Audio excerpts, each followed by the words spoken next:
इफ्रा जान, इफ्रा जान, आज तो बड़ा दिन होगा इफ्रा जान। ये तो बहुत इंपॉर्टेंट प्रोजेक्ट है जो दिया गया है जम्मू कश्मीर को। और उमर अब्दुल्ला की बातों से हमें समझ नहीं आया कि वो उनके मन में ये दर्द है, टीस है, या फिर वो खुश हैं, पीएम के साथ हैं, तारीफ कर रहे थे, या उनको सुना रहे थे।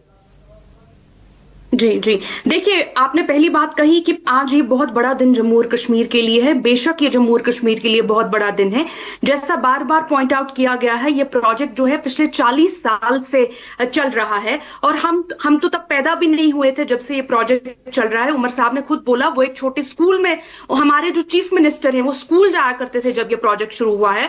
और आज इतने सालों बाद फाइनली जो है ये प्रोजेक्ट जो है फाइनली कंप्लीशन पे आया है और इसको इनॉग्रेट किया गया है। ये जम्मू और कश्मीर के लिए एक मुबारक का दिन है और मुझे लगता है न सिर्फ जम्मू और कश्मीर के लिए, पूरे देश के लिए एक मुबारक का दिन है। लेकिन इसमें दो बातें अहम है मानक जी। आपको उमर साहब की अगर आपने स्पीच ध्यान से सुनी होगी, उन्होंने एक बात और कही। उन्होंने कहा जब जब करीबन बहुत सारे जो थी छोटी छोटे जो इससे पहले के इनॉग्रेशन हुआ करते थे रेलवे स्टेशन के या मेजर रेल प्रोजेक्ट्स के, उनमें कहीं ना कहीं जो है नेशनल कॉन्फ्रेंस हर वक्त उसमें एक कोइंसिडेंस था, सरकार में रही थी। तो बहुत सारी सरकारें आई और काफी बार जो है उमर साहब, चाहे कटरा जिस आज रेलवे स्टेशन की बात हुई, उसकी इनॉग्रेशन की बात हुई, उमर साहब तब भी चीफ मिनिस्टर थे। वो एक चीज जरूर दर्शाना चाहते हैं कि इतने सालों में जो नेशनल कॉन्फ्रेंस है, सेंट्रल गवर्नमेंट्स तो आती रही जाती रही, जो नेशनल कॉन्फ्रेंस जो है, जो हमारी तंजीम है, हमारे चीफ मिनिस्टर्स हैं, वो जम्मू और कश्मीर के विकास के साथ और जम्मू और कश्मीर के विकास के साथ साथ पूरे देश के विकास के साथ खड़े रहे। आज की बात नहीं, जब जब कोई भी प्रोजेक्ट इसमें इनॉग्रेट होता गया, इनफैक्ट उमर साहब ने काफी अच्छे से अपनी स्पीच में दर्शाया।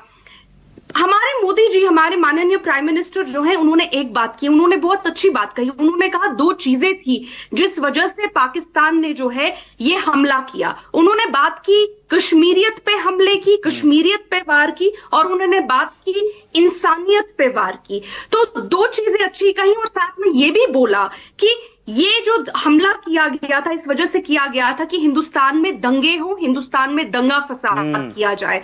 और साथ में ये भी कहा कि जम्मू और कश्मीर के जो लोग हैं उनकी इकोनॉमिक स्टेबिलिटी जो है कहीं ना कहीं उस पे वार हुआ है।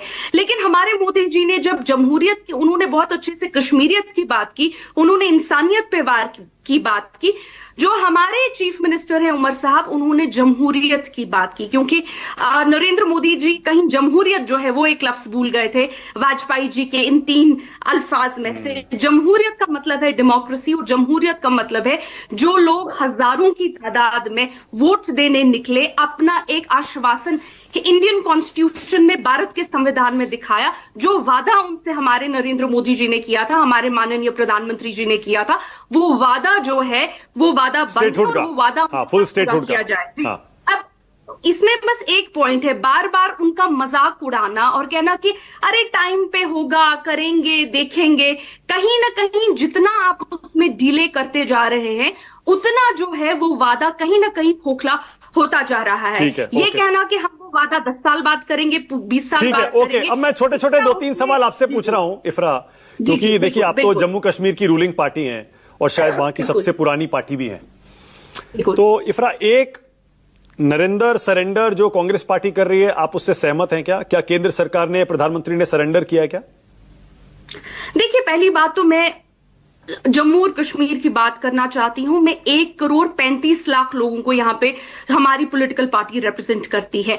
हमारे लिए जो आपकी पॉलिटिक्स है कि आप टीवी पे देखते हैं कि नरेंद्र सरेंडर, ये चुटकुले जो हैं ये आपके लिए मायने रखते हैं, हमारे लिए मायने रखता है। हमारे पुंछ में करीबन 30 लोग मर गए हैं, अभी शहीद हो गए हैं पाकिस्तान की शेलिंग में। हमारे लिए मायने रखता है कि उनके लिए जो बंकर्स हैं, जो पैसा आया था, वो पैसा कहां रखा गया, वो बंकर्स उनके लिए क्यों नहीं बनाए गए। हमारे लिए मायने रखता है पहलगाम का जो इंसिडेंट हुआ। आज नरेंद्र मोदी जी ने खुद जिक्र किया कि किस तरह से जम्मू और कश्मीर में एक इकोनॉमिक डेवस्टेशन है, टूरिज्म पूरा बैठा हुआ है, इकोनॉमिक डेवस्टेशन है। पर ऑपरेशन सिंदूर तो सही हुआ ना, अच्छा हुआ ना इफ्रा? मैं यही पूछ रहा हूं, ऑपरेशन सिंदूर सही था? I will not not get into this, ये जो पॉलिटिकल चुटकुलों का डिबेट है, मुझे लगता है कांग्रेस और नहीं, एक second Ifra, don't get me wrong, no, don't get me wrong, एक मिनट इफ्रा, डेमोक्रेसी की बात करेंगे, वादों की बात करेंगे, इंफ्रास्ट्रक्चर की बात करेंगे, अपने लोगों की बात करेंगे और सिक्योरिटी की बात करेंगे। सिक्योरिटी आपने कहा ना, बात करना पड़ेगा ना सिक्योरिटी पर, मैं इसीलिए सिक्योरिटी पर पूछ रहा हूं आपसे। पहलगाम के बाद ऑपरेशन सिंदूर सही कदम था ना, ये पूछ रहा हूं मैं। देखिए, उमर अब्दुल्ला साहब जो हैं, अगर आपको याद हो, उनके बार बार अगर आप उनके जो बयानात थे, उन्होंने क्लियरली कहा कि जो भी एक्शन इंडियन गवर्नमेंट पाकिस्तान पे लेना चाहेगी वो उसके साथ कंप्लीटली खड़े हैं। ये मुझे लगता है सिर्फ उमर अब्दुल्ला साहब ने नहीं, पूरे इंडिया अलायंस की पार्टीज और पूरी ऑपोजिशन ने ये कहा था। तो बिल्कुल हम अपने देश के साथ खड़े हैं। किस तरह से ये और हमने सबक सिखा दिया ना, हमने अपना ऑब्जेक्टिव अचीव कर लिया ना, पाकिस्तान को सबक सिखा दिया ना। देखिए, हमने अपना ऑब्जेक्टिव किस हद तक अचीव कर लिया वो तब हमें पता चलेगा जब आगे के वक्त में जो है हम सिक्योरिटी को देखेंगे कि ये सिर्फ गोल घुमा रही है बातों को। हाँ, आ रहा हूं संजू, इसके बाद आप ये पास आ रहा हूं। गोल गोल नहीं घुमा रहा है। जम्मू और कश्मीर की इंफ्रास्ट्रक्चर की बात करना, हमारे शहीदों की बात करना, हमारे पुंछ का एक पूरा डिस्ट्रिक्ट डेवस्टेट हो चुका है। ठीक है, ओके, ऑलराइट, ओके इफ्रा, मैं समझ गया। मैं मोटे मोटे जो पॉइंट्स निकाल रहा हूं, इफ्रा जान नेशनल कॉन्फ्रेंस की प्रवक्ता है, उनकी बातों से वो ये कह रही है हम ये नरेंद्र सरेंडर, इसमें हम पॉलिटिक्स में नहीं पड़ेंगे। हमने केंद्र सरकार को पूरा समर्थन दिया था ऑपरेशन सिंदूर के समय, और वो समर्थन जारी। ठीक है, ओके संजू और